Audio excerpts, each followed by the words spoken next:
everybody, I'm BC Begley, and these are your news headlines for September 26th of 2022. Giorgio Maloney claims victory to become Italy's first female prime minister.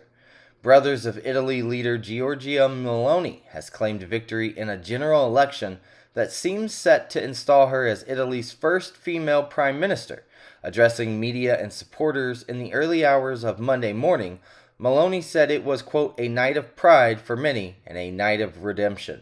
Quote, it's a victory I want to dedicate to everyone who is no longer with us and wanted this night. She said, quote, starting tomorrow, we will have to show our value.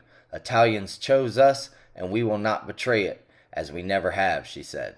Maloney entered Italy's crowded political scene back in 2006 and co-founded the Brothers of Italy in 2012, a party whose agenda is rooted in Euroscepticism and anti-immigration policies. Florida officials urge residents to prepare for Tropical Storm Ian, forecast to be a major hurricane before it reaches Cuba. Floridians are bracing for Tropical Storm Ian, which is expected to rapidly intensify and become a hurricane on Monday before hitting western Cuba, bringing with it the threats of strong winds and storm surge as high as 9 to 14 feet, according to the National Hurricane Center. Ian's exact path beyond Tuesday remains unclear. The storm, which developed Friday in the Central Caribbean Sea, is expected to reach the United States later this week, but with models showing a wide spread of possible scenarios, it's still too early to know where the storm will hit and when and how strong it will even be. The United States warns Putin of catastrophic consequences if nuclear weapons are used in Ukraine. The United States would respond decisively to any Russian use of nuclear weapons against Ukraine, as it has spelled out to Moscow the catastrophic consequences it would face, U.S. National Security Advisor Jake Sullivan said on Sunday.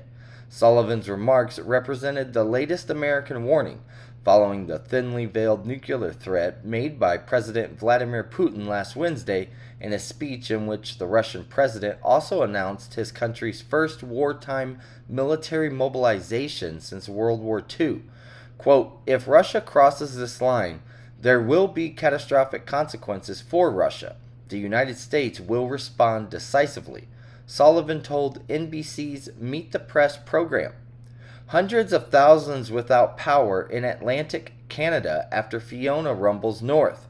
The storm named Fiona slammed into Canada's eastern seaboard with hurricane-force winds and torrential rainfall on Saturday, pulling buildings into the ocean, collapsing homes, toppling trees, and knocking out power for hundreds of thousands of people.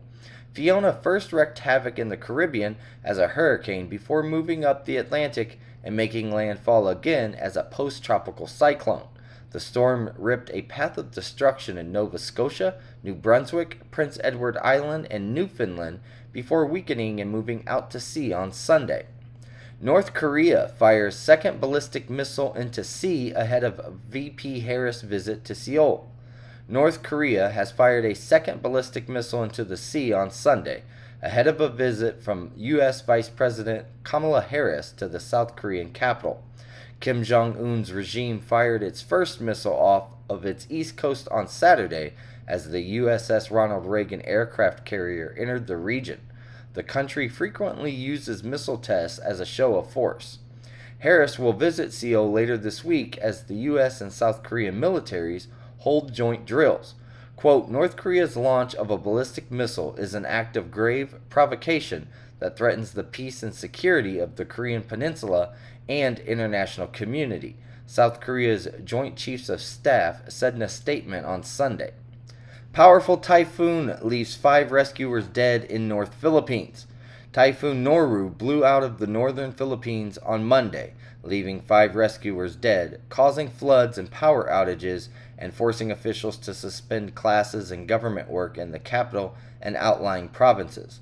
The most powerful typhoon to hit the country this year slammed into the coast in the Bordeos town in the Quezon province before nightfall on Sunday, then weakened as it barreled overnight across the main Luzon region, where thousands of people were moved to emergency shelters, some forcibly, officials said. Governor Daniel Fernando of Bulacan Province north of Manila said 5 rescuers who were using a boat to help residents trapped in floodwaters were hit by a collapsed wall, then apparently drowned in the rampaging waters. More than 17,000 people were moved to emergency shelters from high-risk communities prone to tidal surges, flooding, and landslides in Quezon alone, officials said. China warns external interference in Taiwan will lead to a forceful response. China warned world leaders not to interfere with the country's plan to reunify with Taiwan, adding that doing so would lead to severe consequences. Tensions between China and the United States have been shaky regarding Taiwan, in particular after Speaker Nancy Pelosi visited the self-governing island last month. Quote, "Only when China is fully reunified can there be true peace across the Taiwan Strait," Wang Yi, China's foreign minister, said at the UN General Assembly on Saturday. The pound slumps to all-time low against the dollar. The pound has fallen to a record low against the dollar as markets react to the UK's biggest tax cuts in 50 years. In early Asia trading, sterling slipped just below $1.04, the lowest level since decimalization in 1971, before regaining some ground to about $1.05. The pound has also been under pressure as the dollar gets a boost by the U.S. Central Bank continuing to raise rates. The euro also touched a fresh 20-year low against the dollar in morning Asia trading amid investor concerns about the risk of recession as winter approaches with no sign of an end to the energy crisis or the war in Ukraine. NASA is set to crash its DART probe into an asteroid on Monday. DART isn't destined for decades of solar system science. The spacecraft launched in November 2021, and by this week it will be no more. DART is NASA's test run of a planetary defense system intended to nudge incoming asteroids away from Earth by literally smashing spacecrafts into them. The DART's mission objective is simple. NASA wants to understand if we can crash into an asteroid to prevent such a calamity from also wiping out humans. As a proof of principle, on Monday, September the 26th, the spacecraft will strike a little asteroid called Dimorphos that's orbiting a larger asteroid called Didymos. The DART spacecraft is poised to autonomously navigate toward and collide with Dimorphos when it's about 7 million miles from Earth, its closest point to Earth. Bitcoin sticks near 19,000. With a couple of brief detours higher, Bitcoin remained below $19,000 throughout the weekend. The largest cryptocurrency by market capitalization was recently trading at about $18,800, down slightly less than a percentage point over the past 24 hours. The decline capped a turbulent week of steep interest rate hikes by the U.S. Federal Reserve and other central banks and shrinking economic indicators that point increasingly toward a recession. Post-merge Ether spent a similarly dreary weekend almost entirely in the red. The second largest cryptocurrency in market value was recently changing hands at about $1,300, down more than a percentage point from the previous day. An archaeologist unearthed remains of 36 headless people at a Stone Age settlement in Slovakia. Archaeologists have unearthed a mass grave containing the remains of about 36 headless bodies of people at a settlement that's dated to 5250 BC in western Slovakia. The team of Slovak-German archaeologists investigating one of the largest Central European Stone Age settlements thinks these people may have been killed in cult ceremonies. The skeletons were found inside a defensive ditch in one of the largest Neolithic settlements in Central Europe.